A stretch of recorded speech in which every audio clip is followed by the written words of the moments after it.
Il est 7 heures à Kinshasa. Merci de nous rejoindre sur Télé 50 pour cette session d'actualité justice internationale. Ouverture ce mercredi à la haie du procès de Bosco Ntaganda, accusé de 18 chefs d'inculpation dans des crimes de guerre et crimes contre l'humanité entre 2002 et 2003 en Ituri. L'ouverture de ces procès a été annoncée mardi à Kinshasa par la procureure de cette cour. En vidéoconférence, Fatou Bensouda, les avocats de la défense ainsi que le représentants légaux des victimes et enfants soldats ont échangé avec la presse congolaise autour de cette affaire. Bosco Ntaganda est poursuivi en tant qu'ancien chef adjoint des forces patriotiques pour la libération du Congo en Ituri. Et je vous l'annonçais au sommaire, élection des gouverneurs et vice-gouverneurs des provinces nouvellement créées. Et des précisions du Premier ministre Matata Ponyo sont attendues ce mercredi à la Cour constitutionnelle. L'instance voudrait avoir plus d'éclairage sur les causes du blocage et voir comment y remédier. Et par ailleurs, le Premier ministre a échangé mardi avec l'assistante du secrétaire général des Nations Unies en charge des urgences. L'entretien entre les deux personnalités a tourné autour des questions humanitaires qui se posent avec acuité, surtout dans la partie est de la RDC. Matata Ponyo et Kyungua ont aussi évoqué les questions relatives à la santé et à l'éducation, surtout l'initiative du gouvernement concernant la construction de 1000 écoles. Après Kinshasa, la représentante de Ban Ki-moon se rendra à Goma. Nous avions eu une bonne entrevue et j'ai commencé par lui rappeler d'abord sa visite à Maniema hier et ça c'est bien pour que les gens sur place se sentent partie de ce qui se passe. Et il m'a dit effectivement le rôle qu'il place sur le secteur de l'éducation et vraiment sur ce point-là nous étions tout à fait d'accord.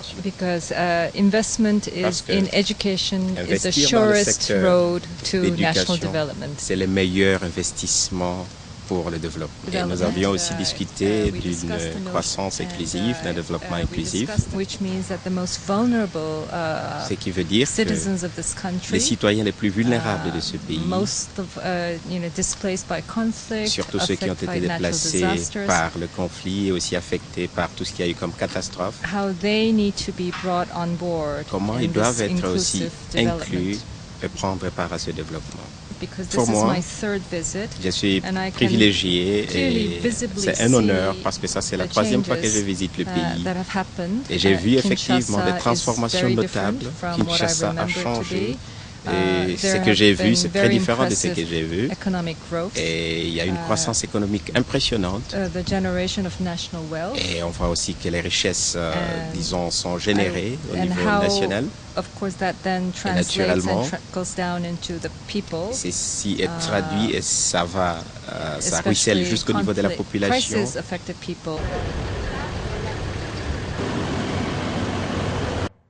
Lutte contre le réchauffement climatique, les parlementaires peaufinent les stratégies qui seront présentées à la conférence de Paris au mois de décembre prochain. Et mardi, députés et sénateurs se sont accordés sur les termes des références au cours de la réunion présidée par le rapporteur adjoint de l'Assemblée nationale, Tshimanga Bwana. Chris Fantubasso signe ce reportage. À l'instar du Brésil, la République démocratique du Congo est le deuxième poumon du monde grâce aux étendues de la forêt équatoriale qui aspirent les gaz à effet de serre. Face au réchauffement climatique, le monde entier recherche des solutions durables pour protéger la planète Terre. Dans ce but, leurs réflexions sont menées au cours des grandes rencontres par les politiques, experts ainsi que les parlementaires. Déterminés à défendre les intérêts de la République démocratique du Congo à la réunion sur le réchauffement climatique prévue pour le mois de décembre à Paris, mandaté par le président de l'Assemblée nationale Obeminaku en mission aux USA, le rapporteur adjoint de l'Assemblée nationale, Tshimanga Bwana, a présidé la rencontre de ces jours dans la salle de conférence du Palais du Peuple.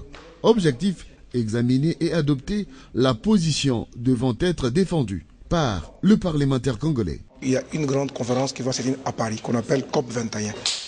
Ce qui est plus important, c'est comment notre pays va s'amener à ces forums avec une position qui défend les intérêts de notre population. Le gouvernement, bien sûr, va nous représenter, mais comme il y a une grande implication sur la vie de nos populations, l'Union interparlementaire le globe international avait demandé qu'il y ait une forte implication de députés, de sénateurs, donc de parlementaires.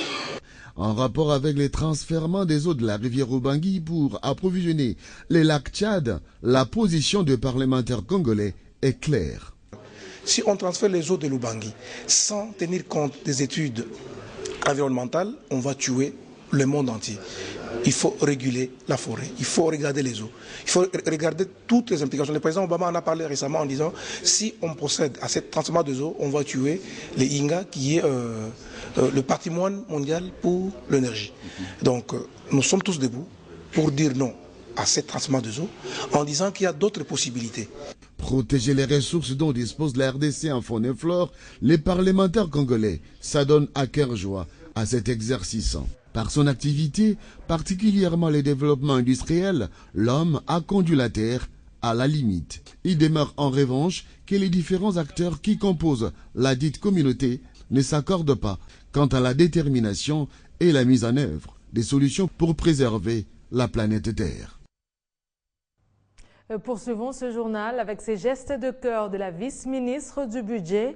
Ernestine Nyoka s'est rendue mardi au centre de rééducation pour handicapés physiques Frères de la Charité. Avant de partager un repas de cœur, elle a remis aux représentants des Frères de la Charité une enveloppe question de subvenir à l'achat de fournitures scolaires de leur progéniture à quelques jours de la rentrée scolaire. Nous sommes sur l'avenue des Huileries et dans cette salle, la vice-ministre du Budget n'est pas venue s'entretenir avec sa base, mais plutôt avec ces personnes avec handicap. À l'approche de la rentrée scolaire, Ernestine Nyoka se voit dans l'obligation d'aider cette frange de la population, d'où ces gestes. Cette dame de cœur veut ainsi que leur progéniture reprenne le chemin de l'école sans difficulté. J'ai réfléchi en me disant que l'handicap ne soit pas un handicap pour les progénitures. Parce que cette progéniture, la jeunesse, c'est elle qui va prendre la relève de demain. Mais il faudra leur donner aussi un atout, certaines possibilités, pour que cette jeunesse de demain aussi puisse être comme tous les autres enfants, puisque ce ne sont pas des enfants qui sont nés avec un handicap. Une manière aussi pour cet auxiliaire de la justice de rendre justice à ces vulnérables. La justice qui doit être rendue, c'est le plus souvent aux plus faibles, à la jeunesse, à la femme, aux personnes vivant avec un handicap. Et donc, dans cette catégorie des défavorisés, tout le temps, tout le monde le sait, j'ai toujours discuté, j'ai toujours fait des plaidoyers pour la femme, pour l'application de l'article 14 de la Constitution. Ben aujourd'hui, je me dis, l'autre partie des personnes qui sont aussi vulnérables, que aussi la Constitution prévoit que l'on puisse s'en occuper, c'est des personnes vivant avec un handicap. Très heureux, ces derniers demandent à leur hôte de plaider pour eux auprès du gouvernement. Nous sommes très contents de la visite de maman. Ce qu'elle nous a remis nous permettra de payer les frais scolaires de nos enfants. Nous demandons à maman de plaider pour notre cas. Avant de partir, Ernestine Nyoka a partagé un repas de cœur avec ses convives, tout en leur promettant de revenir régulièrement. À Lubumbashi, un incendie s'est déclaré hier à l'hôpital de Sendwe aux environs de 19h40, heure locale. Le bilan provisoire fait état d'énormes dégâts matériels. Jusque-là, aucune perte en vie humaine n'a été signalée. Un court-circuit après le rétablissement d'électricité serait à la base du dit incendie. Pour l'heure, un camion anti-incendie est sur place et a maîtrisé la situation. Et tout à fait autre chose, le président général des jeunes volontaires de la RDC, Jean-Jacques Kesungu, poursuit sa tournée dans la province du Congo central. Sur place, il a exhorté les jeunes à leur prise en charge, à la bonne gouvernance et ne pas céder à l'intoxication des ennemis de la République démocratique du Congo. Jean-Jacques Kesungu a également installé le comité provincial des jeunes volontaires en présence de la ministre provinciale de la Santé, Genre et Famille, qui représentait le gouverneur Jacques Mbadou. Loin de Kinshasa, c'est dans l'actuelle province du Congo central que le président général du corps des jeunes volontaires de la RDC a jugé mieux de clôturer le mois d'août dédié à la jeunesse. Une manifestation organisée en collaboration avec le Conseil provincial de la jeunesse du Congo central en vue non seulement de conscientiser les jeunes de ce coin du pays, à la bonne gouvernance et à l'entrepreneuriat, mais également au soutien à la vision du chef de l'État Joseph Kabila, qui milite pour l'émergence de la RDC. Les chefs d'État avaient reçu la délégation des jeunes, ils avaient demandé de suivre l'esprit volontariste. C'est ce que nous voulons que ce soit partout.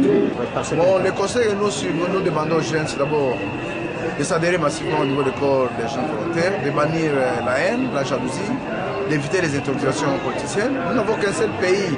La cérémonie se clôture par l'installation du comité provincial des jeunes volontaires. Le gouverneur de province, lui, s'est fait représenter par la ministre provinciale de la Santé, genre, famille et enfants. De retour à Kinshasa, Jean-Jacques Esungu, sous la casquette du président du regroupement de la jeunesse consciente au Congo, a fait la descente dans le quartier Kabila à Kimbantseke pour s'imprégner de l'avancée des travaux de construction du nouveau bureau du quartier, construit sur fonds propres du regroupement. Je parle au nom des vendeurs ou vendeuses du marché Kabila. Nous avons besoin de la présence de notre président de la République, Joseph Kabila, parce que le bureau ici, c'est son nom aussi, c'est son nom. L'inauguration de ce bureau interviendra dans les tout prochains jours.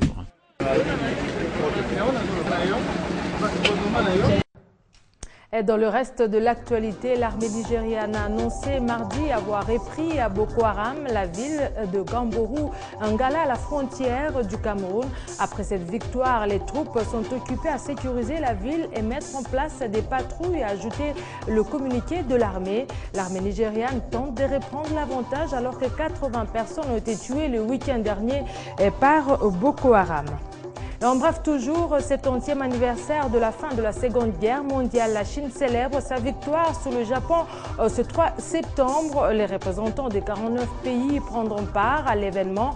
4 chefs d'État africains ont confirmé leur présence à cette cérémonie. Il s'agit de Joseph Kabila de la RDC, Jacob Zuma de l'Afrique du Sud et Abdel Al-Sisi de la République d'Égypte. Le président soudanais Omar El-Béchir, soutenu par la Chine, est déjà à Pékin. Près de 12 000 militaires et plus de 10 pays, dont la Russie et le Kazakhstan, défileront sur place Tiananmen à Pékin.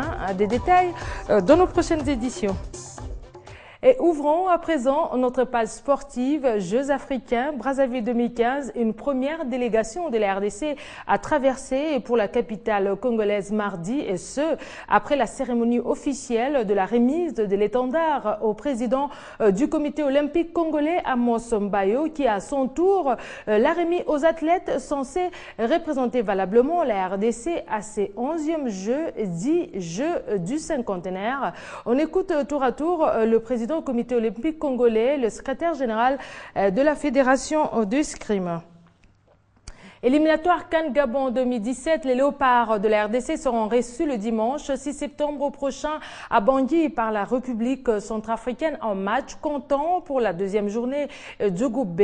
Et pour mieux préparer cette rencontre, 2 matchs amicaux sont programmés par le sélectionneur principal des léopards. Un séjour cet après-midi face à l'association sportive et club à 15h au stade Tata Raphaël. Et la sélection congolaise, qui affiche presque complet, devra profiter de cette opposition afin d'asseoir la cohésion avant son déplacement pour Bangui, la capitale. Fin de ce journal. Merci à vous tous de l'avoir suivi et surtout de renouveler votre confiance à Espace 50.